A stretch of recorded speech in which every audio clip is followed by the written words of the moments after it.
The Grand Council chamber of the Galactic Concord had never been so full. Representatives from all 47 member species crowded into the vast space. Humans stood to one side, a small group among thousands of aliens. Ambassador Lee felt the weight of countless eyes upon her. The council speaker, an ancient being that looked like a floating crystal, called the session to order. We gather to vote on the status of humanity within the Concord. After recent events, this decision cannot wait. Murmurs filled the chamber. Recent events. Everyone knew what that meant. The Battle of Earth, the destruction of the fleet, the sight of 40 human ships defeating 300 enemies. The recordings had been watched across the galaxy. Some species were amazed, others were terrified. A representative from the species stood. They looked like walking plants, tall and thin with leaves instead of hair. The humans are too dangerous. We have seen what they can do. They destroyed 200 ships in a single battle. What happens when they turn that violence on us? Started to respond, but Captain Minu touched her arm, shaking his head slightly. Not yet. Let them talk. Another representative rose, a small blue creature with many eyes. The speaks from fear, not wisdom. The humans defended their home. They attacked no one who did not attack them first. They even let the warlord escape when they could have destroyed him. Mercy or weakness, the challenged. How do we know? Because we know something about mercy that you have forgotten. Ambassador stood, his purple feathers bright in the chamber's light. When they attacked IV, they killed 300 of my people. The Concord Defense Force could not stop them. We begged for help, but no one came, except humanity. He turned to face the assembly. Commander arrived with a single ship, one ship against 6 pirate vessels. He could have run. He could have waited for reinforcements. Instead, he fought. He saved my people, and when it was over, he offered to teach us how to defend ourselves. That proves nothing, another voice called out. Today they save, tomorrow they conquer. History shows us this pattern. Decided it was time to speak. She stepped forward into the center of the chamber. You're right, history does show us patterns. Let me tell you about human history. She activated a holographic display. Images of Earth appeared, rotating slowly. This is our world. You call it a Class 12, we call it home. For millions of years it tried to kill us. Predators hunted us. Diseases infected us. Weather destroyed our shelters. Starvation stalked us. We learned to fight because we had to. New images appeared. Humans building tools. Humans making fire. Humans creating the first weapons. We fought nature and we won. We became the dominant species on our planet, and then we turned on each other. The images darkened. Wars, battles, destruction. The assembled aliens made sounds of distress. For thousands of years we fought ourselves, tribe against tribe, nation against nation. We created weapons of terrible power. We nearly destroyed ourselves several times. Paused, letting the images sink in. You look at our history and see monsters. We look at it and see our greatest shame, because we learned something through all that pain and death. We learned that violence is easy, peace is hard, and peace is worth fighting for. She changed the images. Now they showed humans helping each other, building together, exploring together. 70 years ago, we ended our last major war. Since then, we have lived in global peace. Not because we forgot how to fight, but because we chose not to. We turned our strength outward to the stars, hopping to find others who shared our dream of a peaceful universe. A new image appeared. People on IV celebrating their rescue. We found the conquered. We found species who had never known war, who built a civilization on cooperation and kindness. It was everything we had hoped for, and when we saw it threatened, we did what we have always done. We protected those who could not protect themselves. The representative spoke again, but with less certainty. Your words are beautiful, Ambassador Lee, but words are not proof. Then let me offer proof, Captain Minu said, stepping forward. After first contact, I filed a detailed report. In it, I recommended that humanity adopt conquered values and laws. I suggested we limit our military technology when operating in conquered space. I proposed that human soldiers undergo cultural training to avoid frightening our new allies. He looked around the chamber. Every human in conquered space has followed these guidelines. We have been insulted. We have been feared. We have been called monsters to our faces. And we have responded with patience and kindness, because we want this to work. Dr. Park stepped forward next. I study life. I've spent my career understanding how different species adapt and survive. The conquered is unique in the galaxy. 47 species living together in harmony. It's beautiful, it's precious, and it's fragile. She gestured at the assembled aliens. You built this civilization during a time of relative peace. They were a nuisance, not a real threat. But the galaxy is bigger than the conquered. There are dangers you haven't faced yet, species more aggressive than humans, threats we can barely imagine. Your civilization needs to be ready. Admiral Sora stepped forward, her uniform crisp and decorated with medals. I am a warrior. I have been trained to fight since I was young. I have commanded fleets in battle, and I am telling you now with complete honesty that I never want to fight again. The chamber was silent. Sora continued. War is horror. War is waste. War is failure. Every battle I've won represents a diplomatic failure, a failure to find peace. But sometimes evil doesn't want peace. Sometimes protection requires strength, not because we love violence, but because we love what we protect. She looked directly at the council speaker. The conquered can vote to expel humanity. We will leave peacefully. But then what? Who will protect you when the next warlord comes? Who will stand between your children and the dark? Ambassador stood again. I would like to propose something. Not expulsion, not full membership yet, but a new role. Make humanity the shepherds of the conquered. Let them train our defense forces. Let them patrol our borders. Let them be the shield that protects our peaceful civilization. You would put weapons in their hands, the asked, shocked. They already have weapons, said gently. I propose we give them purpose, direction, trust, and in return we teach them about our culture, our values, our way of peace. We learn from each other. The council speaker's crystal body glowed brightly. This is an unusual proposal. We have never had a species dedicated to protection before. You've never needed one before, said. But times are changing. The galaxy is bigger than you know, and humanity would be honored to serve. The vote took 3 hours.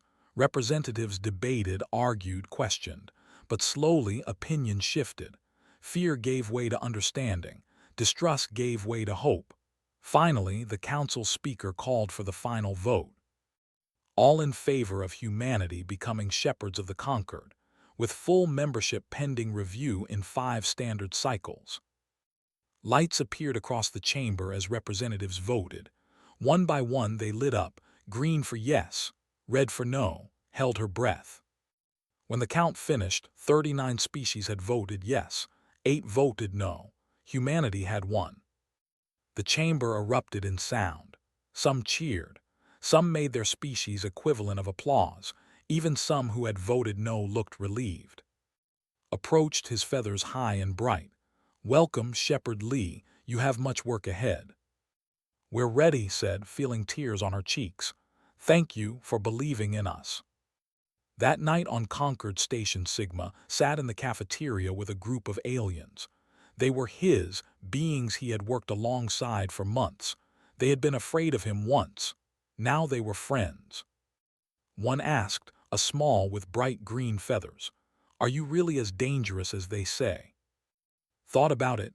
He thought about Earth with its storms and predators. He thought about human history stained with violence. He thought about the Battle of Earth, ships exploding in the dark. Then he thought about this moment, sharing a meal with friends under alien stars. Only to those who threaten our friends, he said with a smile. The feathers rose in their version of a laugh. Then I am glad to be your friend. Across the galaxy on Earth, Admiral Sora stood at a cemetery. Row after row of markers honored those who had died defending their world. 68 names, 68 families mourning, the price of victory. "We won," she said to the silent graves. "Not just the battle, we won a place among the stars. We became protectors instead of conquerors. You would have been proud." The wind blew softly, carrying the scent of flowers planted by grieving families. Sora saluted the graves and walked away. There was work to do, ships to rebuild, soldiers to train, a galaxy to protect. Humanity had come to the stars hopping to find peace. Instead, they found people who needed protection. And in protecting them, they found something even better. They found purpose. They found family. They found home. The children had become the guardians of the gentle. The warriors became shepherds. The feared became loved. And the galaxy slowly began to understand that sometimes the strongest are also the kindest. In the darkness between stars, the warlord fled with his broken fleet. He would tell other pirates, other predators about the humans, about the who fought like demons but showed mercy like saints. Word would spread, and those who would harm the innocent would learn to fear a simple truth. Humanity had arrived, and the galaxy would never be the same. The Galactic Council monitoring station picked up the anomaly at 600 station time.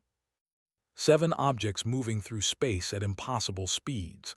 The sensor technician, a tall named Ha, ran the scan 3 times before reporting it.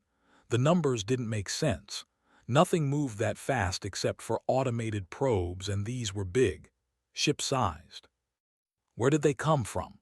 demanded Station Commander, spreading her 4 wings in agitation. She was an avian species known for their careful, measured approach to everything. "Sector 7182, Commander." Felt her crest feathers stand up. That's the quarantine zone, the death world." "Yes, Commander, Earth." The word sent a ripple through the monitoring station. Everyone knew about Earth. The planet had been flagged 6 months ago when a survey drone nearly crashed there. The planet was a nightmare. Gravity that would crush most species. An atmosphere that was corrosive poison to half the council races. Weather patterns so violent they regularly destroyed whole regions. And the dominant species, apex predators, pack hunters, they killed and ate other animals for food. The survey report had been clear: observe only, do not contact, assume hostile. "Where are they going?" asked. Ha tapped his console. The answer appeared, and every being in the room went still. "Prime Commander."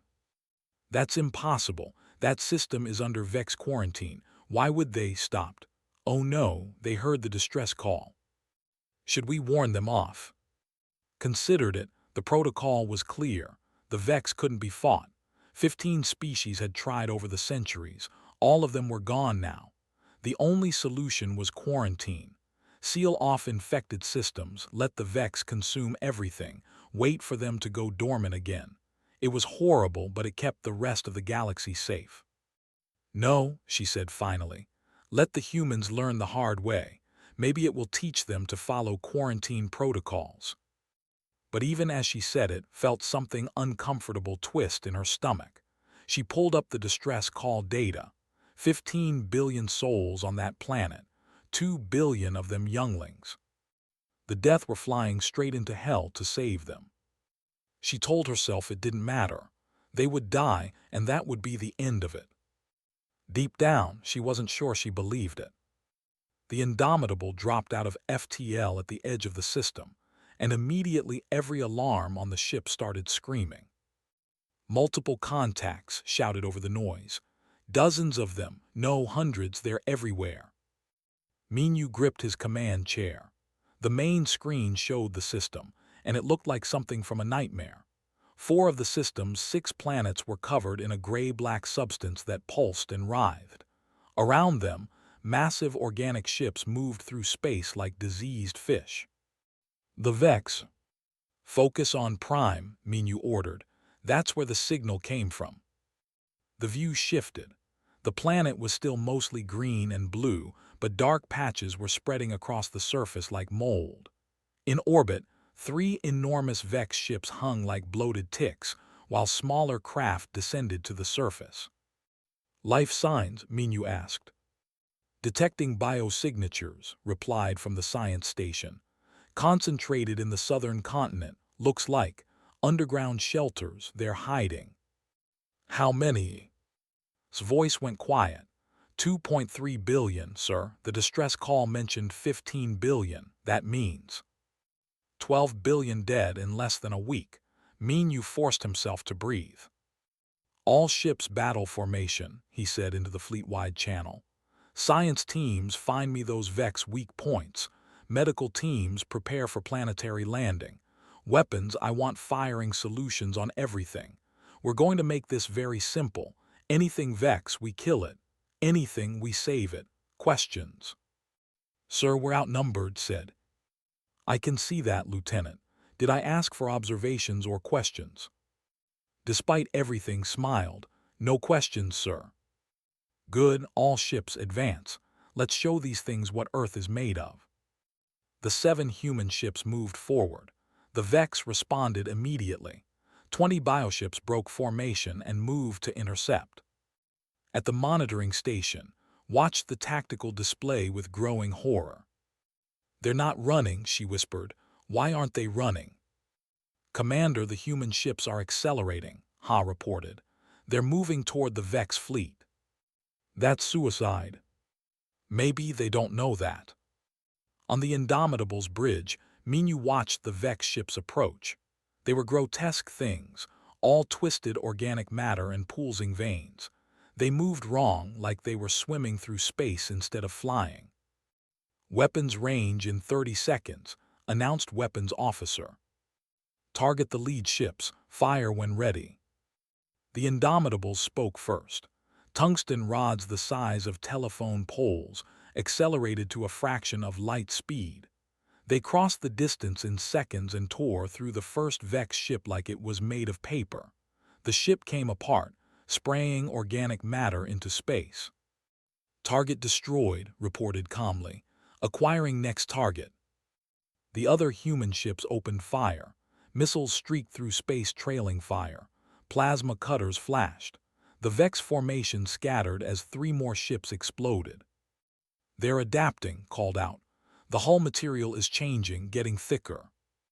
"Then we'll hit them harder," Minyu said. "Nuclear weapons, authorized deployment." Across the fleet, captains made the same decision. Seconds later, the void lit up with miniature suns. The Vex ships caught in the blast simply ceased to exist, vaporized down to the molecule. At the monitoring station, an observer made a choking sound. "What are they doing?" he hissed. "Nuclear weapons in open space, that's forbidden." Couldn't answer. She was watching human fighters streak through the battle, moving in coordinated patterns that seemed impossible. They dove between Vex ships, fired, and scattered before the enemy could respond. When a Vex biofighter tried to pursue, 3 human ships would converge on it from different angles. "Pack tactics, they were hunting." "Commander," Ha said, his voice shaking, "the humans are winning." It was true. In 15 minutes of combat, the humans had destroyed 40 Vex ships. Their own casualties, 0. 1 cruiser had taken damage to its armor, but it was still fighting. "This is impossible," breathed. "The Vex have consumed 47 species. They adapt, they overwhelm, they always win." "Not against these humans," Ha replied. On the Indomitable was laughing, actually laughing. "Did you see that?" she shouted. "Just baited 3 Vex ships into each other. They're killing themselves." Minyu allowed himself a small smile. This was what humans did. They adapted faster than their enemies. They found patterns. They exploited weaknesses. On Earth, the species that couldn't do that went extinct. "Vex carrier detected," announced. "It's huge, 3 kilometers long, reading life signs inside, I think. I think they're prisoners." Minyu's smile vanished. "Can we board it?" "It would be dangerous." "That's not what I asked." Checked his screens. "Yes, sir, we can board it." "Then get me, Commander." 2 minutes later, A boarding pod launched from the UNS Seoul. Inside, Commander and 20 Marines checked their weapons. Their powered armor whirred softly as they moved. "Listen up," said over the squad channel. "We go in, we find the prisoners, we get them out. Anything that's not, you shoot it clear." "Clear, sir," Sergeant responded. The others echoed her. The pod hit the Vex carrier's hull and began cutting through. Alarms shrieked inside the organic ship. The Vex knew they were coming. Smiled inside his helmet. "Good, let them know we're here." The hull gave way and the Marines poured through. What they found inside would haunt some of them for years. Organic tunnels pulsing with diseased light. Conversion chambers where we're being slowly dissolved. The wet sounds of the Vex feeding. But the Marines didn't hesitate. They moved through the ship like a surgical strike, precise and brutal. When Vex warrior forms rushed them, the humans cut them down with concentrated fire. When the ship released spore clouds, their suits filtered it out. In the prisoner chamber, they found 300 huddled in terror. When the humans burst in, guns blazing, they screamed and pressed against the walls. "It's okay," said his suit, translating the words. "We're here to help. Can you walk?" A elder stepped forward on shaking legs. She looked at its armor, at the weapons, at the human determination burning in his eyes. "You came," she whispered. "The galaxy said no one would come." "The galaxy was wrong," replied. "Now let's get you out of here." The Marines escorted the back to the boarding pod, fighting every step of the way. Used her last grenade to collapse a tunnel behind them, buying precious seconds. 2 Marines took wounds, but the armor held. When the pod launched back to the Seoul, looked back at the Vex carrier. It was already dying, torn apart by fire from the human fleet. "All prisoners secure," he reported, proceeding to next target. "Negative," Minu's voice came back. "You've done enough. Return to the Seoul and prep for ground operations. We're clearing the orbital space, then we're going down to save the rest." Grinned, "Understood, sir. Happy hunting." By the time the sun set on Prime that day, the orbital space belonged to humanity. 73 Vex ships destroyed. The humans had lost no ships, though several were damaged. On the surface, they emerged from their shelters and looked up at the sky. For the first time in a week, there were no Vex ships visible. Instead, there were 7 human vessels, and landing craft beginning their descent.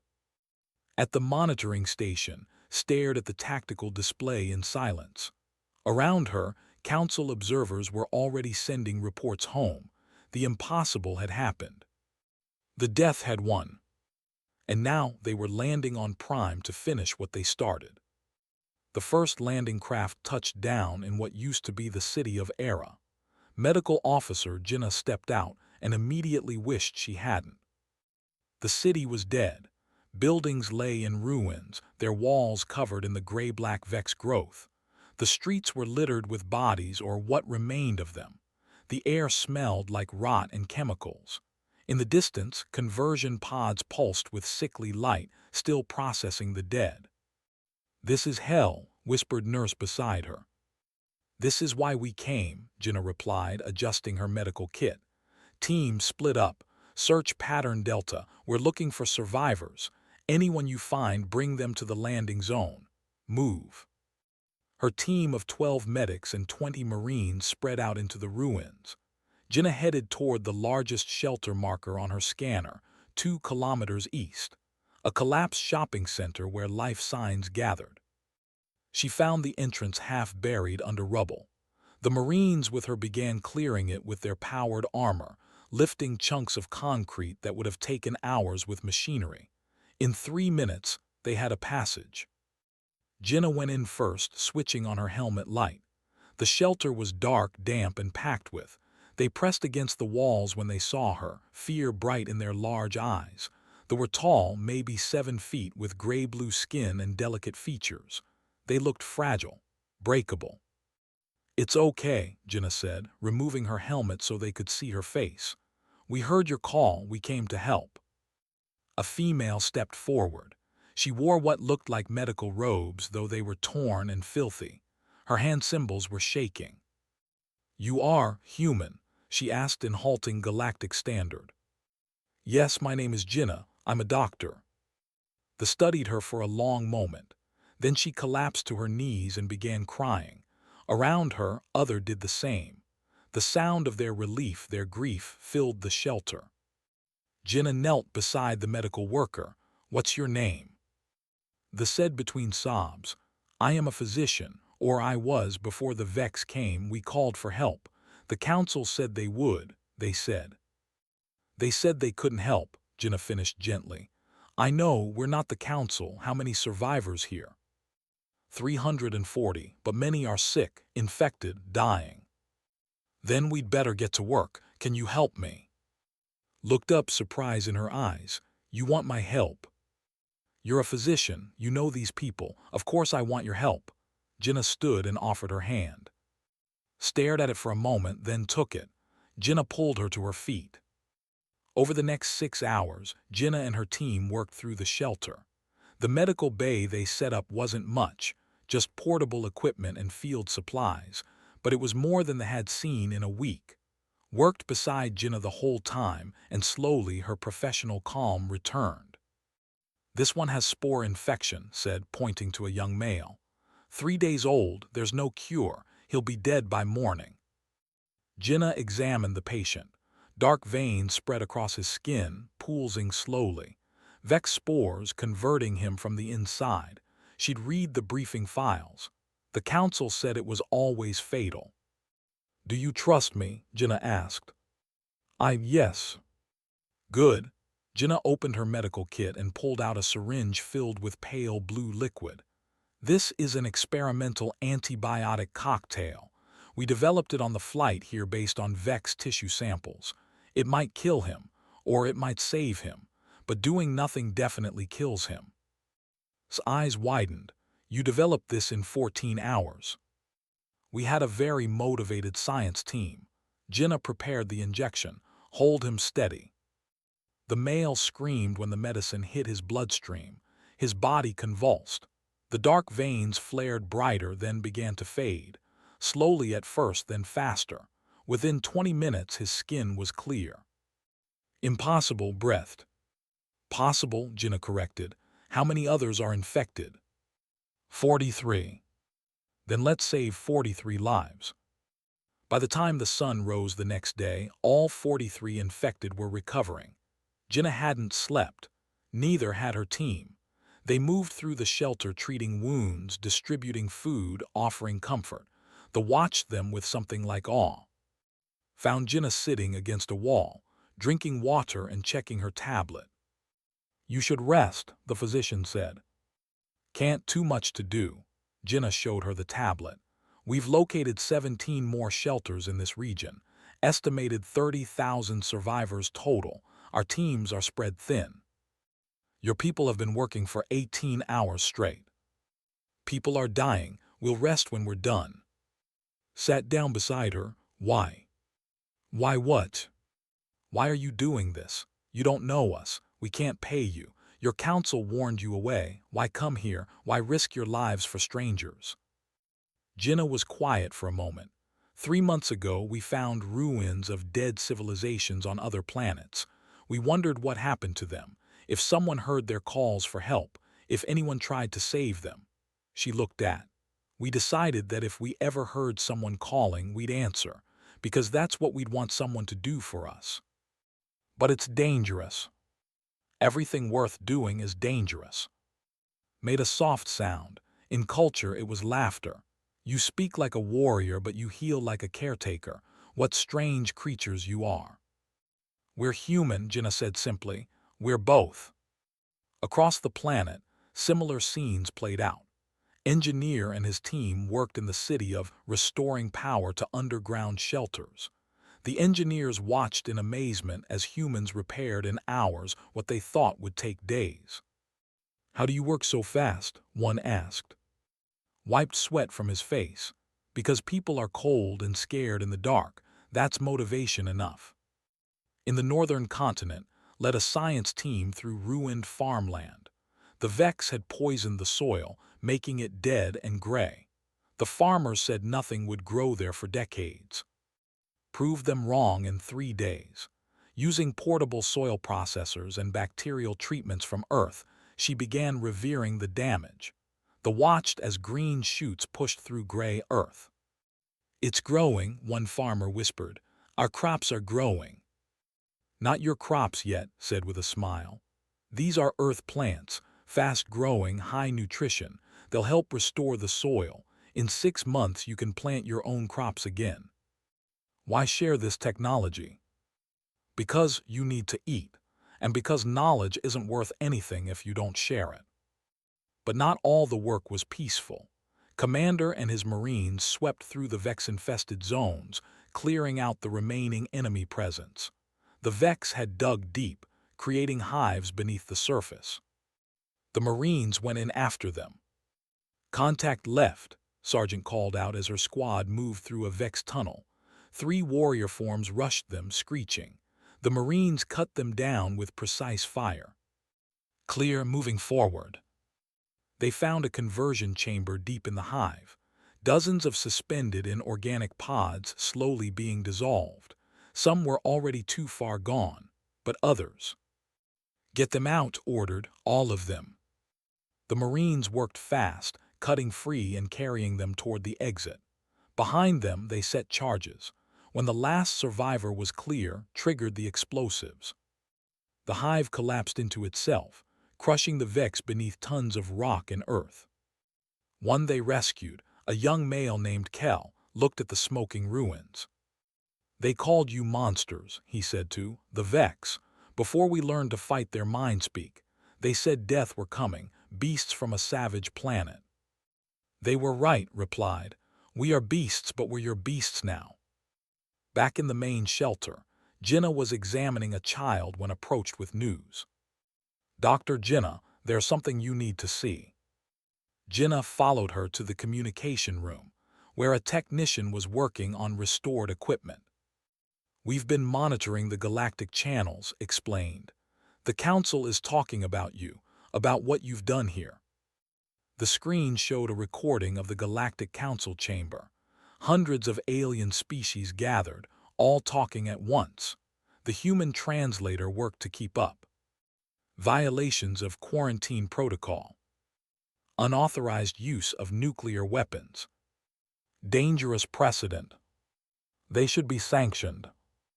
Jinnah felt anger rise in her chest. "They're complaining. We saved 2 billion lives." 3 billion now, corrected quietly. "Your ships found more survivors in the ocean colonies this morning." 3 billion. Jinnah tried to process that number. 3 billion people alive because humanity said yes when everyone else said no. On the screen, a new speaker approached the council podium.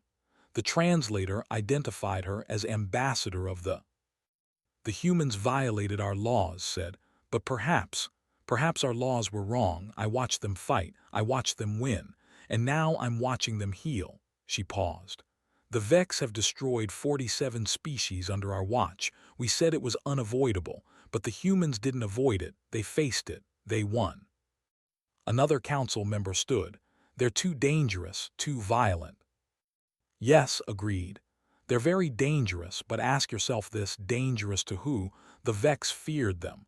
The Vex fled from them, but she gestured to the monitoring data. They are calling them saviors." Jinnah turned off the screen. She didn't care what the council thought. She had patients to treat. Watched her return to work, moving from patient to patient with the same care she'd shown from the beginning. Around them, human medics, engineers, and scientists worked alongside, teaching them, helping them, saving them. Dr. Jinnah said, "Yes. When this is over, when it's safe again, what will you do?" Jinnah smiled tiredly. "Go home, rest, then listen for the next distress call." "You would do this again?" "Of course, that's what we do. Someone calls, we answer." Looked around the shelter at her people, recovering, hopping, living. "Then the galaxy should pray that more species are like you. Because if they're not, if they continue to ignore the cries of the dying," She paused. Then perhaps the monsters are the ones who didn't come. Outside, the sun set on prime. 3 billion went asleep knowing they would wake up tomorrow. In orbit, human ships maintained watch, making sure nothing threatened the planet below. And across the galaxy, the council argued about what it all meant. But Jinnah didn't care about politics or laws or galactic order. She cared about the young child sleeping peacefully in the medical bed, alive because someone answered their call. That was enough. Captain Minu stood in the landing bay of the Indomitable and watched Earth's first official diplomatic vessel dock. It was sleek and new, rushed into production when the Council demanded humanity send representatives. The word demanded still bothered him.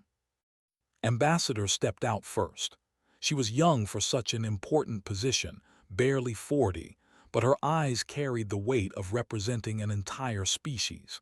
Behind her came Commander and Admiral. Captain Minu said, extending her hand, "I've heard a lot about you." "Probably all bad," Minu replied with a slight smile. "I broke about 100 of their rules." "You saved 3 billion lives. I'd say that trumps rule breaking." She looked around the bay. "How's the crew holding up?" "Tired, proud, ready to go home." Minu paused. "Are we in trouble?" Answered. "The Council has filed 17 formal complaints against humanity. Everything from unauthorized military action to violations of the Vex quarantine to weapons violations. They want us to appear before them. And if we refuse, then we prove their fears right, that we're dangerous and unpredictable." His expression was calm. "We go, we tell them what we did and why, and we let the galaxy decide what that means." Clapped Minu on the shoulder. "Which is why you're coming with us. They need to hear from the people who were actually here." "I'm a starship captain, not a politician." "Exactly, you're honest. That's worth more than any political speech." 4 hours later, the human delegation arrived at the Galactic Council Station. It was massive, a ring-shaped structure that orbited a red giant star. Hundreds of ships from dozens of species filled the docking bays. As they walked through the corridors, Minu noticed how other species reacted to them. Some stepped back, fear in their eyes. Others stared with open curiosity. A few nodded with something that looked like respect. "They're afraid of us," he muttered too, who'd insisted on coming as part of the delegation. "Good," she replied. "Fear means they'll listen." The council chamber was enormous, a circular room with seats rising in tiers all around. Representatives from 200 species watched as the humans entered. The air was thick with tension. Ambassador, who served as council speaker, stood at the central podium. "The council recognizes the delegation from Earth," she announced. Her translator made her voice sound flat and emotionless. "The charges against your species are serious. You violated quarantine protocols. You deployed prohibited weapons. You acted without council authorization. How do you respond?" Stepped forward. She'd prepared a speech, something diplomatic and careful. But when she opened her mouth, different words came out. "We heard someone calling for help. We went. That's our response." The chamber erupted. Angry voices in a dozen languages called for order. A representative stood, his scales gleaming under the chamber lights. "The system was under quarantine. Your actions could have spread the Vex infection to other systems. You risked countless lives for a species that was already lost." "They weren't lost," Minu said, stepping forward. 3 billion of them are alive right now because we didn't accept that they were lost. You violated our laws." "Your laws said to let them die," cut in. "So yes, we violated them, and we do it again." More shouting. A delicate crystalline being stood, its voice chiming like bells. "You don't understand the Vex. They cannot be fought. 47 species have tried. All have fallen. Your victory was luck, nothing more." "It wasn't luck," said quietly. The scientist had insisted on attending despite his discomfort with crowds. "We studied the Vex during our approach. We identified weaknesses in their bioarmor. We exploited their adaptation cycle timing. We used tactics they'd never encountered before. It was science and strategy, not luck. You used nuclear weapons, another representative accused. Such weapons are forbidden in council space. The Vex were eating civilians, Minyu replied. I don't care about forbidden weapons. I care about stopping that. Raised her wings for silence. The human delegation seems to believe that good intentions excuse breaking every law we have. That concern for one species justifies risking others. Not risking others, corrected. Saving them. We contained the Vex to the system. We eliminated their ability to spread. We did what the quarantine was supposed to do, except we also saved the people inside it. A new voice spoke. Elder walked into the chamber, supported by two younger. The council representatives stirred. Civilians weren't normally allowed in formal hearings. Honored council, said, her voice shaking but clear. I am physician of Prime, I speak for my people. This is irregular, the representative protested. Let her speak, said. Face the council. You call them lawbreakers, you say they're dangerous, unpredictable, violent. She paused. You're right, they are all of those things. I watched them fight. I watched them kill Vex without hesitation. They were terrifying. Murmurs of agreement from the council. But I also watched them heal, continued. I watched Dr. Jinnah work 18 hours without rest to save infected children. I watched engineer repair our power system so families wouldn't freeze in the dark. I watched Captain Minyu risk his ship to save 300 of my people from a Vex carrier. Her voice grew stronger. You call them monsters. But when everyone else abandoned us, when you voted to let us die, these monsters walked into hell and carried our children out. The chamber went silent. We sent the distress call to everyone, said. 47 species heard it. The mighty council heard it. And you all said no. You said we were acceptable losses. You said quarantine was the only way. She looked directly at the representative. How many species said no before the Vex consumed them? How many died waiting for help that never came? No one answered. Turn to the human delegation. They call you monsters because you're willing to fight, because you don't accept that some people are worth saving and others aren't, because you see someone dying and you refuse to look away. She looked back at the council. If that makes them monsters, then I pray the galaxy has more like them, because the alternative is you. The ones who listened to us die and did nothing. She sat down, exhausted. The council chamber remained silent for a long moment. Finally, a small, furry being stood. The translator identified it as a species known for their logic and reason. The physician makes a valid point, it said. We have operated under the assumption that the Vex cannot be defeated. The humans proved this assumption wrong. Perhaps it is time to reconsider our approach. They're too dangerous, they insisted. They'll destabilize everything we've built.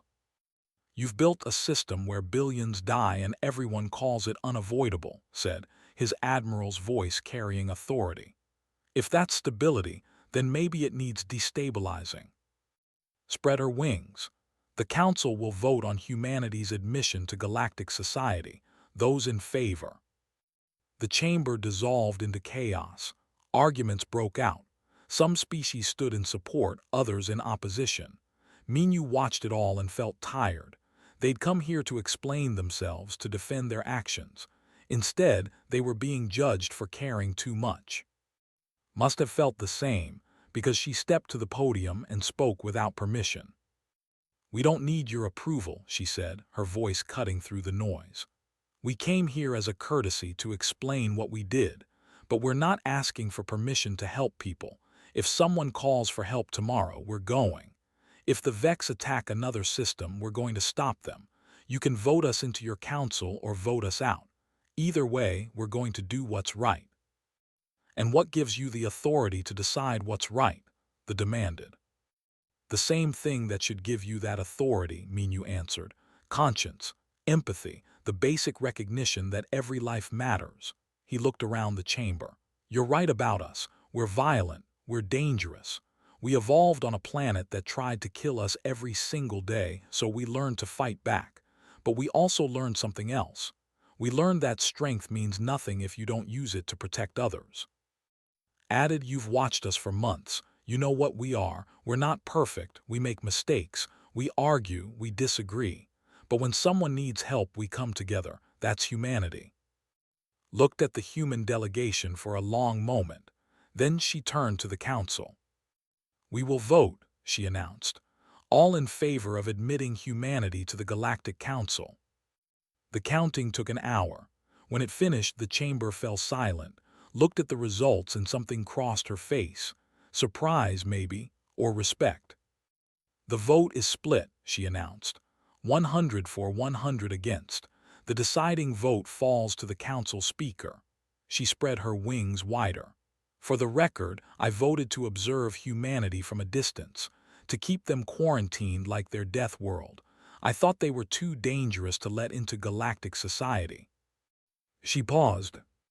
I was wrong. These beings heard a call for help that the rest of us ignored. They risked everything to save strangers. They showed us that our civilized way of letting billions die to protect billions more is not civilization at all. It's cowardice. Looked at. I vote yes. Welcome to the Galactic Council, humans. Try not to break too many more of our rules. Despite everything, Minyu smiled. The chamber erupted again, but this time with a different energy. Some species cheered, others protested, but it didn't matter. The vote was done. As they left the chamber, approached the human delegation. Thank you, she said simply. For what? Asked. For teaching the galaxy that some things are worth fighting for. For showing us that we don't have to accept death and call it wisdom. We just did what anyone should do, Minyu said. Laughed softly. That's what makes you different. You think everyone should care this much. Most of the galaxy learned long ago to care less. As the humans boarded their ship to return home, Minyu looked at his crew. They'd left Earth 3 weeks ago as explorers. Now they were returning as something else. Heroes to some, threats to others. But most importantly, they were proof. Proof that someone would answer. Proof that not everyone was willing to look away. Proof that sometimes the monsters were exactly what the galaxy needed. 6 months after the Battle of, Captain Minyu stood on the observation deck of the newly constructed Earth Station Alpha and watched ships come and go. Human vessels, yes, but also ships, traders, even a few diplomatic craft. The galaxy was slowly learning to trust the death. Slowly. Busy day, said, joining him with 2 cups of coffee. She'd been promoted to intelligence director, coordinating communications across 40 systems now. Every day is busy now, Minyu replied, taking a cup. How many requests this week? 14. 3 trade agreements, 4 cultural exchanges, 2 requests for military training, and 5 asking for protection. Protection from what? Pirates mostly, slavers, the usual predators, sipped her coffee. The galaxy is learning that there are consequences now, that someone will show up if you prey on the weak. Minyu thought about that. In the old galactic order, pirates operated freely in remote systems. The council sent observers, filed reports, passed sanctions that meant nothing. Now, species were calling Earth. What did we tell them? That we'll consider each request. That we're not mercenaries, but we're not standing by while people suffer either. Smiled. Admiral is having the time of his life building the Joint Defense Fleet. Minyu had seen the plans. 40 ships crewed by humans and volunteers from allied species. Fast response teams ready to deploy anywhere in the known galaxy. It was ambitious. It was expensive. It was necessary. Any word from Jinnah? He asked. She's still on, says the medical exchange program is going well. Physicians are teaching our doctors about their bioregeneration techniques. We're teaching them about antibiotics and surgical procedures. Pulled up a message on her tablet. She sent this yesterday. Says I should come home and rest. I told her I'll rest when everyone's healthy. She laughed and called me stubborn. I think that's for friendship. Minyu smiled. That sounded like Jinnah. Contact coming in, said suddenly, checking her comm. Distress signal. Mining colony in the Tarsi system, 12,000 people, under attack by raider ships. Minyu felt the familiar weight settle in his chest. How far? 2 hours at maximum FTL. Galactic Council response time. They'll debate it for 6 hours, then send observers in 12. Tell Patrol Group 3 to deploy. Authorization Minyu 77. Was already moving, relaying orders. Within minutes, 3 human ships and 2 escorts jumped to FTL, heading for the Tarsi system. This was the new normal. Someone called, someone answered. No debates, no acceptable losses. Across the station, in a conference room, Ambassador sat across from a trade minister. The same species that had opposed humanity's admission to the Council now wanted to negotiate mining rights. We have resources Earth needs, the minister said, and we have technology you lack. And you have a history of using economic pressure to control smaller species, replied calmly. We've read the reports. The shifted uncomfortably. That was legal under Council trade law. Legal doesn't mean right. We're not interested in partnerships built on exploitation. Then what do you want? Fair trade, technology exchange, mutual benefit, and a commitment that any species working with you gets the same protections as you do. Slid a data pad across the table. These are our terms, non-negotiable. The minister read them and his scales flushed darker. These terms are extremely favorable to smaller species. Yes. Why would you demand this? What do you gain? Partners instead of subjects, allies instead of controlled assets, long-term stability instead of short-term profit. Leaned forward. The galaxy ran on exploitation for a long time. That's changing. You can change with it or you can be left behind. The minister was quiet for a long moment. Then he pressed his claw to the data pad, signing the agreement. You humans are very strange, he said. We hear that a lot. On Prime, Jinnah worked in the rebuilt medical center alongside. The city was recovering. Buildings rose from ruins. Green plants grew where Vex corruption had spread. Children played in streets that had been 6 months ago. Another shipment from Earth arrives tomorrow, said, checking inventory. Medical supplies, construction materials, educational programs. And next month the first students head to Earth, Jinnah added. Cultural exchange goes both ways. A young approached, hesitant. He was one of the children Jinnah had saved from spore infection. Dr. Jinnah, may I ask a question? Always. Why do humans keep helping us? The crisis is over. The Vex are gone. You could go home. Jinnah smiled. We are helping because you're our friends now, and friends help each other. The crisis might be over, but recovery takes time. We'll be here as long as you need us. But what do you gain? We gain friends. We gain knowledge. We gain the satisfaction of knowing we did the right thing. She paused. Not everything is a transaction. Some things you do just because they matter. The young thought about this. I want to study medicine on Earth. I want to learn to help others like you helped us. Then apply. We'd be happy to teach you. Across the galaxy, the effects rippled outward. Species that had hidden from the Vex for centuries watched as human patrols kept the borders secure. The Vex probes that once tested defenses now retreated when they detected human ships. In a dark region of space, the Vex mined processed data. The humans were a problem, strong, adaptive, unpredictable. The normal strategies didn't work. Converting their ships failed. Overwhelming them with numbers failed. Adapting to their tactics failed because they changed tactics constantly. The Vex mind made a calculation. The cost of engaging humanity exceeded the potential gain. The risk of species-level damage was too high. For the first time in recorded history, the Vex marked a species as non-viable target. And slowly, very slowly, the Vex began to retreat from systems near human space. On Earth, Fleet Admiral briefed the United Nations Security Council. "The Joint Defense Fleet is operational," he reported. 40 ships, multinational crews, rapid response capability to anywhere in known space. We've responded to 17 incidents in the past 3 months. 0 civilian casualties. "What about the cost?"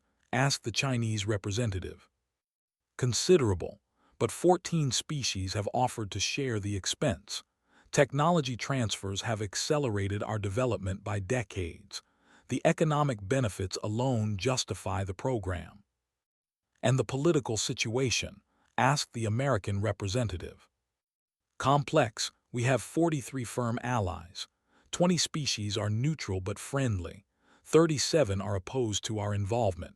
The rest are watching and waiting." "Can we maintain this?" Smiled. "Can we afford not to? The galaxy is changing because we prove change is possible. If we step back now, we prove the old way was right. That some people are acceptable losses. I don't believe that. I don't think any of us believe that." The representatives voted. The defense fleet would continue. Back on Earth Station Alpha, Minu received word that Patrol Group 3 had successfully defended the Tarsi's mining colony. 0 civilian casualties. The raiders were in custody. "They're calling us again," said. "The Tarsi's colonists want to thank us personally." "Tell them they're welcome, and that they can call anytime they need help." "Already did," looked out at the stars. "You know what's strange? 6 months ago we were alone in the galaxy. Now we have allies, friends, people who trust us. It happened so fast." "Because we showed them something they'd forgotten," Minu said. "That caring about strangers isn't weakness. That fighting for others isn't stupidity. That sometimes the right thing to do is also the hard thing." An alert sounded, another signal, this one from a science outpost in the outer rim. "They're reporting unusual readings," said, scanning the data. "Could be nothing, could be something. Send a ship to check it out. Better to know than to assume." This was humanity's role now, the ones who checked, the ones who answered, the ones who showed up when others looked away. 2 years after, Doctor published her comprehensive study, Comparative Analysis of Galactic Civilizations, Why Humanity Succeeded Where Others Failed. Her conclusion was simple. Other species calculated value. Humanity calculated need. Other species asked, "What do we gain?" Humanity asked, "Who needs help?" The difference seemed small, but it changed everything. The galaxy was learning this lesson. Slowly, painfully, but learning. Species that once ignored distress calls now sent ships. Pirates who once operated freely now faced consequences. The Vex, who once consumed entire civilizations, now avoided entire regions of space. And at the center of it all was humanity. The death, the monsters, the beasts of Earth. Captain Minu, now Admiral of the Alliance Fleet, stood on the bridge of the UNS Indomitable and listened to another distress call. A small colony, 8,000 people, unknown attackers. "How long to get there?" he asked. 45 minutes at maximum FTL, Lieutenant reported. Galactic Council response. "They're debating. Estimated decision time 4 hours." Minu smiled. Some things never changed, but other things did. "All hands battle stations," he ordered. "Send to the colony. Hold on, help is coming." The Indomitable jumped to FTL, followed by a dozen other ships. Human vessels, cruisers, support ships. A fleet built on the simple idea that everyone deserves to be saved. Somewhere in the galaxy, a Vex probe detected the fleet movement and transmitted data back to the hive mind. The calculation was instant. Threat level, extreme. Recommended action, retreat. The Vex had learned to fear. Somewhere else, a young medical student studied at an Earth university, learning to heal like the humans who'd saved her world. Somewhere else, a merchant captain paid fair wages to his crew, because unfair treatment now meant losing human trade partners. Somewhere else, 43 species worked together building something new, not perfect, not easy, but better. And on Earth, a monument stood in Geneva, simple words carved in stone. We heard you, we came, we will always come. Below it, the names of every species humanity had helped. The list grew longer every month. Minu had been there when they dedicated it. Someone asked him what he wanted humanity's legacy to be. That we answered, he'd said. That when someone called for help, we didn't debate or calculate or assess value. We just came. Now, jumping through space to rescue 8,000 people he'd never met, Minu thought about that legacy. The galaxy had called humanity monsters. They weren't wrong. Earth had created predators, apex hunters, beings capable of terrible violence. But Earth had also created something else. Beings who saw suffering and refused to accept it, who heard calls for help and couldn't ignore them, who believed that every life mattered, not because of what it could offer, but simply because it existed. The Indomitable dropped out of FTL at the colony. Attackers scattered at the sight of the Alliance fleet. No shots fired. The colony was safe. Send medical teams, Minu ordered, and get me damage reports from the colony. Let's see what they need. Smiled from her station. Another successful rescue. That's 49 in 2 years. 49 so far, Minu corrected. Because somewhere in the galaxy, someone would call for help tomorrow, and the day after, and the day after that. And every time, the same response would come. Hold on. The beasts of Earth are coming. And that made all the difference.